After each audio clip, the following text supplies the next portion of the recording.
Hello friends, my name is doctor Rajkumar Shahu. Friends, जैसे कि last video में हम लोग ने देखा है कि कोरोना वायरस से लाखों जाने जा रही हैं, करोड़ों जाने जा रही है। फ्रेंड्स, लंग्स ये हमारे जो कमज़ोर हो रहे हैं उसके पीछे एक रीज़न है fear. Fear are responsible. Fear का सेंटर होता है एमिगडाला। जब एमिगडाला हाईजेक हो जाता है तो हमारा ब्रेन रीजनिंग का जो सेंटर है उसको शट डाउन कर देता है। That is called as hijack of amygdala. Reasoning का सेंटर शट होने के कारण और फियर ओवर पावर होने के कारण lungs is become more and more weak. Friends, now a day we are facing a very worse and very stressful situation in our life, that is black fungus. मित्रों, ये बहुत ही जानलेवा virus है। हमारे scientist, हमारे researchers are become helpless. Friends, ये coronavirus हर साल आता था, बट हमारी इम्यूनिटी यहाँ पर थी और ये कोरोना वायरस की यहाँ पर था, रेजिस्टेंस यहाँ पे था। बट इसने अपने जेनेटिक में म्यूटेशन किया। म्यूटेशन करने के बाद इसकी इम्यूनिटी, हमारी इम्यूनिटी यहीं रह गई, इसकी इम्यूनिटी यहाँ पे रह गई। इसलिए it affect the whole society at a one time. और ये अपने अंदर म्यूटेशन कंटिन्यू म्यूटेशन करते जा रहा है फ्रेंड्स।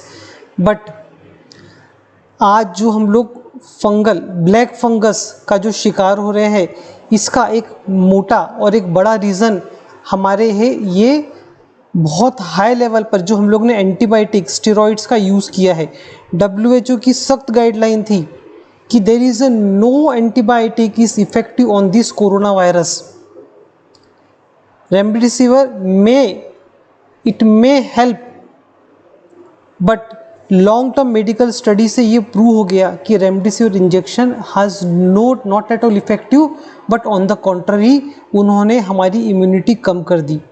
हमारे हॉस्पिटल्स में कंटिन्यू कांस्टेंट स्टेरॉइड का यूज़ किया गया। इस स्टेरॉइड के कारण हमारी इम्यूनिटी कम हो गई और फंगस को बढ़ने का पूरा मौका मिल गया। There are millions of fungi, but only 400 of them जो ह्यूमन में ग्रोथ हो सकते हैं। एक ओरल थ्रश आपको हर साल होता है, वो ओरल थ्रश एक नॉर्मल एंटीबायोटिक से मर जाता था, no need of further medication. But black fungus is much more dangerous. ये आइदर इनहेल से अंदर जाएगा, या कुछ कट इंजुरी मार्क से अंदर जाएगा, या गट म्यूकोजा से अंदर जाएगा। इसका जो साइट होता है वो होता है मैक्सिलरी साइनस, आई, लंग्स, ब्रेन। फ्रेंड्स, ये लंग्स में होगा या रीनो ऑर्बिटल मैनिफेस्टेशन होगा। इसमें मैसिव हेडेक, फीवर, बॉडी एक, it's a very severe body एक, ठीक है। And with both nasal discharge, swelling, पहले वो रेड रहेगा, it become turn into green. When it enter the lung, it develop its own cavity. Friends, ये fungal human being के लिए बहुत जानलेवा है। फ्रेंड्स, म्यूकोरमाइकोसिस इन्फेक्शन ये हमारे ब्लड में जब एंटर करता है तो ये हमारी आर्टरी को इन्वेड करके टिश्यू में एंटर करता है। वहाँ पर वो टिश्यू को खाकर नेक्रोस्ट करके अपनी कैविटी बनाता है। जब ये मैक्सिलरी साइनस में अपनी कैविटी बनाता है, वहाँ से ये ब्रेन में एंटर करता है। It is so harmful to us, it is life threatening situation to us. सवाल अब ये है कि ये फंगस आया कहाँ से? हम तो कोविड से लड़ाई कर रहे थे, ये फंगस की एंट्री कहाँ से हुई? कौन रिस्पॉन्सिबल है इस म्यूकोरमाइकोसिस ब्लैक फंगस के लिए और फर्दर आने वाले वाइट फंगस के लिए? फ्रेंड्स, इसके लिए जवाबदार है हमारा इम्यूनिटी पावर, जो कि लो हो सकता है एंटीबायोटिक से, ओवर एंटीबायोटिक के यूज़ से, ओवर स्टेरॉइड के यूज़ से। किसको होता था ये फंगल होता था जिसकी इम्यूनिटी बहुत कम है, जैसे कि HIV पेशेंट्स, एड्स पेशेंट्स, ठीक है। डायबिटिक कीटोएसिडोसिस, डायबिटिक में जब कीटोन बढ़ जाता है, ऑर्गन ट्रांसप्लांट करते समय इम्यूनिटी बहुत ज़्यादा डाउन हो जाती है। जब ब्लड में किसी भी कारण से आयरन का परसेंटेज बहुत ज़्यादा बढ़ जाए तो ये फंगस की ग्रोथ बॉडी में दिखती है।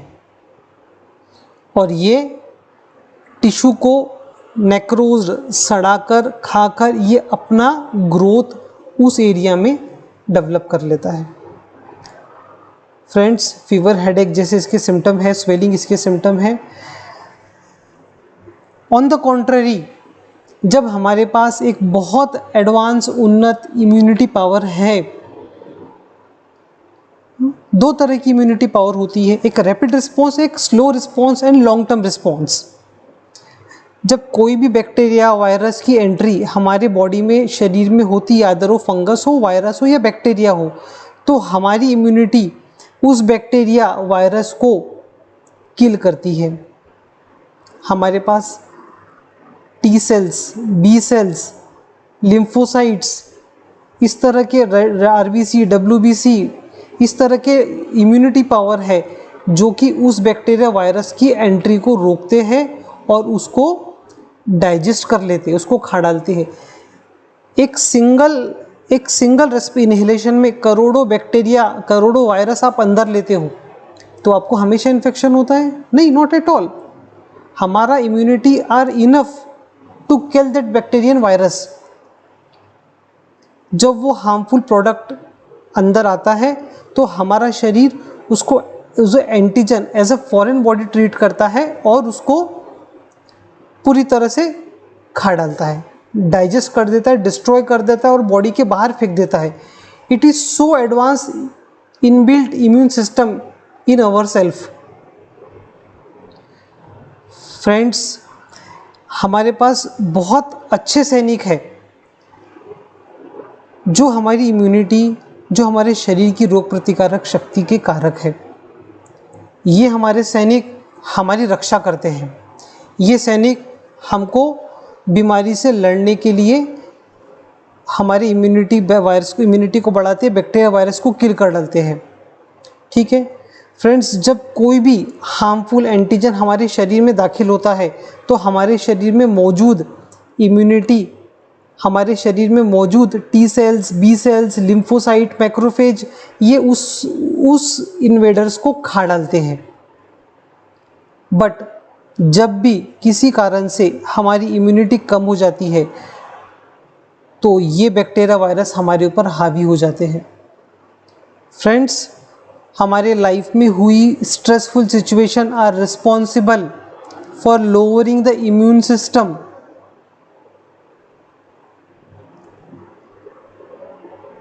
और ये बैक्टीरिया वायरस हमारे ऊपर हावी हो जाते हैं और हमारा इम्यून सिस्टम उस बैक्टीरिया वायरस को खा नहीं सकता, उसको डाइजेस्ट नहीं कर सकता और वो बैक्टीरिया वायरस हमारे ऊपर ओवर पावर हो जाते हैं। फ्रेंड्स, बहुत से लोग रैंडम मेडिकेशन का बहुत यूज़ कर रहे हैं। Aspidosperma, no doubt it work, but not in every cases, और वो आपकी इम्यूनिटी नहीं बढ़ा पाएगा। It is absolutely wrong. People are taking unnecessary excessive dose. It is harmful. Hospitals में एंटीबायोटिक्स, स्टेरॉइड्स इतना ज़्यादा प्रमाण में यूज़ किया गया कि इतने हैवी एंटीबायोटिक्स ने हमारे बॉडी में बहुत एडवर्स साइड इफ़ेक्ट किया। जब कोई भी स्टेरॉइड आपके बॉडी में अंदर जाता है तो वो ऑलरेडी हमारी immunity, protein chain is nothing but a protein chain, उस प्रोटीन चेन को डिस्ट्रॉय करके आर्टिफिशियल प्रोटीन चेन का निर्माण करता है और वो artificial protein chain bacteria virus को मारती है। ओके, यहाँ तक ओके है, बट ये इम्यूनिटी, ये स्टेरॉइड नेचुरल इम्यूनिटी को डिस्ट्रॉय कर देता है। इसका मतलब ये हुआ है कि आपके घर में आपने चौकीदार को सुला दिया और चोर को have a golden opportunity to enter the house. जैसे ही आपका इम्यूनिटी सिस्टम डिप्राइव्ड हो गया, bacteria, virus, fungus having golden opportunity to make their own house in your body, और आपका इम्यूनिटी सिस्टम तो सोया हुआ है, it has in sleeping mode. Body में एक एम सेल होता है जो कि मेमोरी सेल है। उसको ये मालूम है कि बाहर से कोई ऐसा प्रोडक्ट आता है जो कि बैक्टीरिया वायरस को किल करता है. So you have to be sleep. आपका इम्यूनिटी सिस्टम स्लीपिंग मोड में चला गया, आपके सैनिक सारे सो गए और bacteria virus get a chance. बहुत एक्सेस ओवर विटामिन का डोजेस हम लोग ने इस पीरियड में लिया है. Excess, researchers had already said, excess iron component have a golden opportunity to develop a fungus. ये सेडेंट्री हैबिट है हमारी, इसमें एक्सेसिव विटामिन आयरन का डोज लेने की कोई ज़रूरत नहीं है. विटामिन की कमी से जैसे विटामिन डेफिशिएंसी होती है, वैसे विटामिन के एक्सेस से विटामिन विटामिनोसिस होता है, that is poisoning of vitamin. Friends, homeopathy has an immense power. If you get a correct constitutional dose, it raised your natural inbuilt immunity. Yes, I repeat, it raised your natural inbuilt immunity if you get a correct constitution dose. Let's see some cases how the homeopathy do a miracle. Yeah, thank you very much for hearing me. Thank you.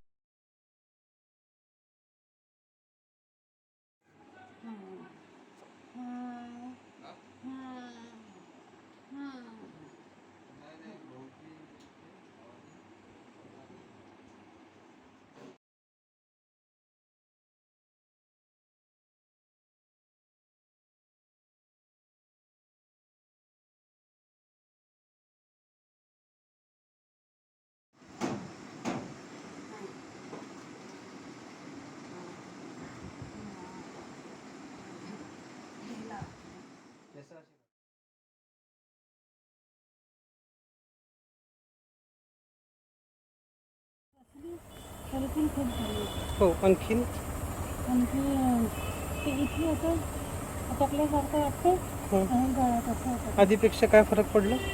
थोडा पडला. हो. आधी तब्येत कशी होती बेटा, आता कशी आहे? आधी खूप दम झालं होतं. आता कमी झालं. एवढं कमी. हात दाखव.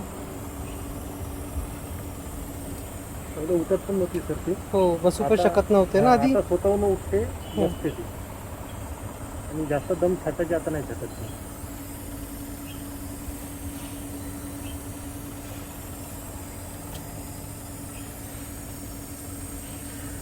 चला, आधीपेक्षा काय फरक पडला? थोडा फरक पडला. काय फरक पडला सांगा?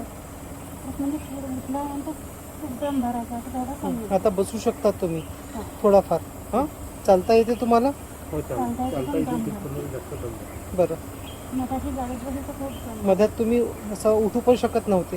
नाही. कशी कंडिशन होती आधीची? उठू नव्हते शकत. त्रास येत होता उठायला.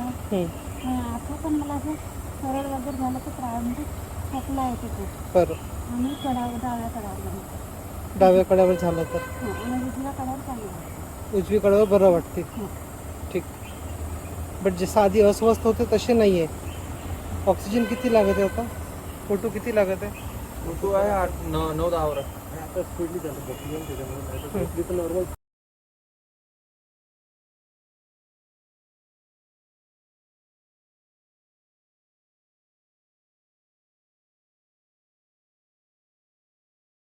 कशी होती? ती जास्त थापायची, रात्री झोपायची नाही. आणि म्हणजे जास्त दम भरायला दिला, रात्री दिवस रात्रभर खोकलायची. ठीक. हां. झोपायची नाही ती. आणि ते जास्त श्वास भरल्या कारणाने तिला ते पॉवर पण वाढवायचं ऑक्सिजनचा. तिचे हातपाय घासायचे. नंतर ती नॉर्मल व्हायची, पण तरी ती 10 मिनिटांनी पुन्हा तसंच व्हायची. आता ती आरामात झोपते, पे त्रास काही नाही. ते पूर्ण जेवढे प्रॉब्लेम निघून गेला. आधी जेवत पण नव्हती. आधी स्कोर किती होतं सिटी स्कॅनचा? 24 होता. 24 होता. तेव्हा कंडिशन कशी होती तिची? जास्तच म्हणजे दुस्त होती ती. आता कशी स्वतःहून उठून बसते वगैरे सगळं बरोबर आहे. म्हणजे आता तेवढा प्रॉब्लेम नाही आहे. ॲडमिट कुठे केलं होतं आपण? ॲडमिट कुठे केलं होतं? टेकला. अच्छा, काय म्हणणं होतं त्यांचं? त्याने ते 1-2 महिने लागेल म्हणे, तर त्यांनी ऑक्सिजनवरच ठेवलं. मग आम्ही सुट्टी काढून घरी आणली 26 तारखेला. काऊन काढलं तुम्ही? ऑक्सिजनवरच होतं, काही 2 गोळ्या देत होते आणि लक्ष नव्हतं देत. मग आम्ही सुट्टी काढून घेऊन आलो. जशी आपण इकडचं इम्प्रूव्हमेंट नव्हतं ते. इम्प्रूव्हमेंट नव्हतं. आणि जी इकडची औषध सुरू केली तर काय इम्प्रूव्हमेंट दिसलं तुम्हाला? भरपूर दिसलं सर, चांगला रिस्पॉन्स आहे तिचा. म्हणजे उठून बसते, श्वास येणं बंद झाला, जास्त जे हापत होती ते हापणं बंद झालं तिचं.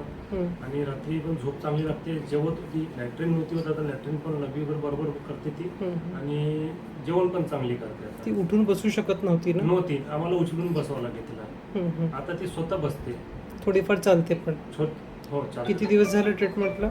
तिला आपण सर आपली औषधी सुरू होऊन 10 दिवस झाले. 10 दिवस झाले. म्हणजे जे काही इम्प्रूव्हमेंट आलं ते 10 10 दिवसात दिवसात आलं. आलं. आधी CRP किती होता? 24 होतं. 83. 83. आता किती आहे? 71 आहे. 7 आहे. 7.7 आहे. 7.7 ठीक. म्हणजे इन्फेक्शन पण कमी झालं. कमी झालं सर. ओव्हरऑल इम्प्रूव्हमेंट तुम्हाला चांगली दिसत चांगलं आहे. दिसत आहे सर. ठीक. दुसरा काही त्रास आणखी त्यांना? बाकी दुसरा काही त्रास नव्हता. बस आता थोडंच